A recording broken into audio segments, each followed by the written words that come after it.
আমাদের কিছুই ঠিক হচ্ছে না। হঠাৎ আক্ষেপ কেন সিএসকে কোচের? হলুদ জার্সিধারীদের হলোটা কি? এই অস্বস্তিকর প্রশ্নের মুখে সাংবাদিক সম্মেলনে পড়তে হয়েছে সিএসকে এর কোচকে। প্রশ্নের উত্তরে ফ্লেমিং বলেছেন, এখনো অবধি এটা আমাদের কাছে হতাশজনক মরশুম। 5বারের আইপিএল চ্যাম্পিয়ন চেন্নাই সুপার কিংসের এই মরশুমটা একদমই ভালো যাচ্ছে না। একের পর এক ম্যাচ হেরেই চলেছেন ধোনিরা। দলের পারফরমেন্সে মোটেও খুশি নন কোচ ফ্লেমিং। চেন্নাই সুপার কিংসের টপ অর্ডার রানে ফিরতেই প্রধান কোচ স্টিফেন ফ্লেমিং কিছুটা হলেও স্বস্তি বোধ করেছেন, কিন্তু এই মরশুমে একের পর এক হার খুবই হতাশজনক বলে মনে হয়েছে কিউবি কোচের।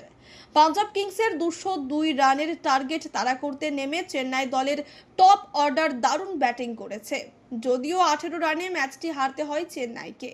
দলের দুই কিউই ব্যাটার রাচিন রবীন্দ্র ও ডেভেন কনওয়ে দারুণ ব্যাটিং করেছেন গত রাতের ম্যাচে। রাচিনের ব্যাট থেকে এই ম্যাচে এসেছে 36 রান।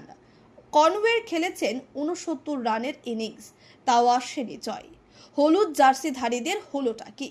এই অস্বস্তিকর প্রশ্নের মুখে সাংবাদিক সম্মেলনে পড়তে হয়েছে সিএসকের কোচকে।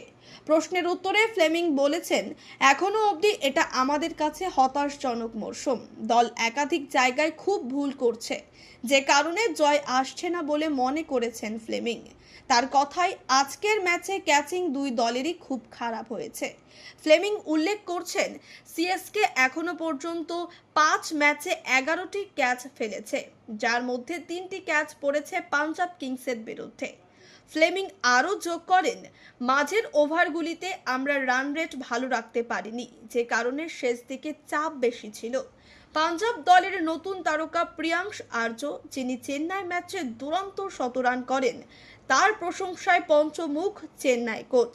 পাঞ্জাব কিংসের শশাঙ্ক সিং, যিনি 36 বলে 52 রান করেছিলেন এবং দুটি গুরুত্বপূর্ণ জুটি গড়েছিলেন, তারা দলকে 5 উইকেটে 83 রান পুনরুদ্ধার করে ভালো জায়গায় নিয়ে যান।